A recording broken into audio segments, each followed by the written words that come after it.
কেননা মাত্র একটি ইঞ্জিন তখন কাজ করছে, আর ককপিটে ঝড়ের গতিতে বরফের টুকরা আর বাতাস ঢোকার কারণে তাদের সামনে কি রয়েছে সেটা দেখাও অসম্ভব হয়ে পড়েছে। তাই পাহাড়ের ভেতর দিয়ে যাওয়ার সময় প্লেন যে কোনো সময় পাহাড়ে ধাক্কা খেতে পারে। এদিকে নিচে সাধারণ মানুষ ওই প্লেনের খারাপ পরিস্থিতির কথা জানতে পেরে যায়। ওই প্লেনে থাকা যাত্রীদের আত্মীয় স্বজনেরাও এয়ারপোর্টে এসে কান্নাকাটি করতে থাকে। এদিকে প্লেনের ভেতর যাত্রীরা আস্তে আস্তে ধৈর্য হারিয়ে ফেলতে থাকে। তাদের মধ্যে একজন যাত্রী উঠে কি হয়েছে সেটা দেখার জন্য ককপিটের দিকে যেতে যায়, আর একজন ফ্লাইট অ্যাটেন্ডেন্টকে খাবার ট্রলি দিয়ে আঘাত করে। তখন বিনান তার সামনে এসে দাঁড়ায় আর খুব প্রফেশনালিজমের সাথে বলে, যা কিছুই হোক এখন তাদেরকে পাইলটের ওপর ভরসা রেখে নিজেদেরকে শান্ত রাখতে হবে। এদিকে ককপিটে ওয়াং যথাসম্ভব চেষ্টা করছে লিওকে উষ্ণ রাখতে, আর লিও ঝড়ের মধ্য দিয়ে প্রাণপণ চেষ্টা করে প্লেনটিকে সামনে এগিয়ে নিতে থাকে। এদিকে লিও এর ওয়াইফ তখন তাদের মেয়ের জন্মদিন পালনের জন্য খাবার তৈরি করছিল। ঠিক তখন সে লিও এর বিপদে পড়ার খবর জানতে পারে, কিন্তু সে বিচলিত না হয়ে তাদের মেয়েকে সান্ত্বনা দিতে থাকে। এদিকে প্লেনের ভেতর লিও আস্তে আস্তে বেহুশ হয়ে যেতে শুরু করে, আর সে তার চোখের সামনে দেখে তার মেয়ের জন্মদিনে সে কেক কাটছে। কিন্তু পরক্ষণেই ওয়াং লিওকে জাগিয়ে দেয়। এরপর লিও ওই কালো মেঘের মধ্য দিয়ে রাস্তা খুঁজে খুঁজে প্লেন চালিয়ে নিয়ে যেতে থাকে।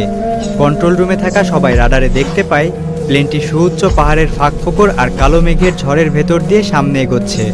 তখন প্লেনের ভেতর পরিস্থিতি আরও খারাপ হয়ে যায়। প্রচণ্ড ঝাঁকুনিতে উপরে থাকা লাগেজগুলো তাদের গায়ে পড়তে শুরু করে। নিচে থাকা সবাই মনে প্রাণে দোয়া করছিল, কিন্তু হঠাৎই প্লেনটি রাডার থেকে অদৃশ্য হয়ে গেলে সবকিছুই যেন থমকে যায়, আর সবাই বোঝা যায় প্লেন ক্র্যাশ করেছে। কিন্তু না, আশ্চর্যজনকভাবে যাত্রীরা তখনও জীবিত ছিল আর প্লেন চলছিল। এবার লিও প্লেনের লিভার টেনে দেয় আর প্লেনটিকে অনেক উঁচুতে নিয়ে যেতে শুরু করে। এতে করে প্লেনের ভেতরের কম্পন আরও বেড়ে যায় এবং পরিস্থিতি ক্রমশ খারাপের দিকে যায়।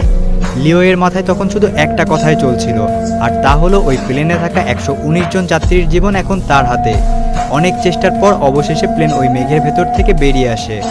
সেই সাথে পরিস্থিতিও স্বাভাবিক হয়ে যায়। মৃত্যুকে খুব কাছ থেকে দেখা এই যাত্রীরা এবার নিজেদের মধ্যে তাদের সিক্রেট বিষয়গুলো নিয়ে কথা বলতে শুরু করে।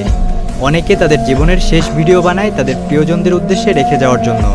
ঠিক তখন প্লেনটি আরও অনেক নিচুতে চলে আসে, যেখানে পর্যাপ্ত অক্সিজেন রয়েছে, আর পাইলট আরও ভালোভাবে দেখার জন্য তার অক্সিজেন মাস্কটি খুলে নেয়।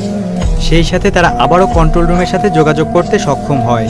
কন্ট্রোল রুম থেকে তাদেরকে বলা হয় ইমার্জেন্সি ল্যান্ডিং করার জন্য। প্লেনের ভেতর সবাই ক্র্যাশ ল্যান্ডিংয়ের জন্য প্রস্তুতি নিতে শুরু করে। তবে অবশেষে প্লেন কোনো ঝামেলা ছাড়াই মাটি স্পর্শ করে, কিন্তু বিপদ তখনও কাটেনি। ওই রানওয়েটি ছিল বেশ ছোট, আর প্লেনটি সজোরে সামনের দিকে এগিয়ে যেতে থাকে। কিন্তু শেষ মুহূর্তে এসে তারা সজোরে লিভার টেনে দেয়, আর এতে প্লেন একদম শেষ মাথায় এসে থেমে যায়। এই দৃশ্য দেখে সবাই কেঁদে দেয়। তখন লিও মাইক হাতে নিয়ে সবার উদ্দেশ্যে ক্ষমা চায় এমন দুর্যোগপূর্ণ একটি উড়ানের জন্য, আর প্লেনে থাকা সবাই লিওকে তাদের জীবন বাঁচানোর জন্য ধন্যবাদ দিতে থাকে। এরপর একে একে প্লেনে থাকা সব যাত্রীরা বাইরে এসে তাদের প্রিয়জনকে জড়িয়ে ধরে। কর্তৃপক্ষ থেকে লিওকে এতগুলো যাত্রীর জীবন বাঁচানোর জন্য সাহসী পাইলট উপাধি দেওয়া হয়। আর লিও পকেট থেকে ফোন বের করে বাসায় ফোন করে বলে সে কিছুক্ষণের মধ্যেই মেয়ের জন্মদিন সেলিব্রেট করবে। সেই সাথে প্লেনে থাকা বাকি যাত্রীরা জীবনের একটি ভয়ঙ্কর প্লেন ভ্রমণের অভিজ্ঞতা নিয়ে যার যার গন্তব্যের উদ্দেশ্যে চলে যায়। আর সবার কাছে ওয়ান ম্যান আর্মি হয়ে থেকে যায় পাইলট লিও।